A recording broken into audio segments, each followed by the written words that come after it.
Pour la 6e année consécutive, un labyrinthe de 5 hectares a été mis en place à la ferme du Sard. Le thème de cette année, les fruits et légumes. Un parcours d'1h30 pour tester votre sens de l'orientation, mais aussi découvrir le monde de la ferme. En effet, 40 indices sont cachés dans le labyrinthe pour résoudre une énigme à la fin. Vous êtes plus de 12 000 personnes à vous être déjà perdues dans ce labyrinthe. Nous avons suivi Kevin, Pierre, Clément et Christophe au détour d'un chemin.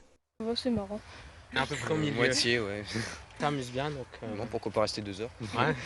Bah, en fait, il fallait prendre toutes les lettres du mot croisé. Ouais. Enfin, toutes, par exemple, la deuxième, la troisième de chaque mot. Et au bout d'un moment, on avait des lettres dans le désordre et puis on devait remettre dans l'ordre pour trouver le mot. On s'attendait à ce que ça soit assez. Enfin, pas si simple. On s'attendait quand même à se perdre et on s'est perdu. Donc.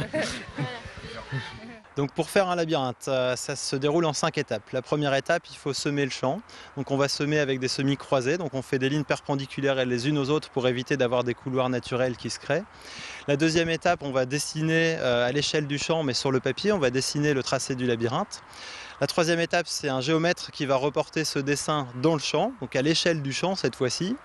La quatrième étape, on attend que le labyrinthe ait poussé un tout petit peu et puis on va désherber les allées qui ont été tracées par le géomètre. Donc ça peut être à la main, il y a plusieurs techniques pour désherber. Et la cinquième étape, c'est l'ouverture du labyrinthe au public.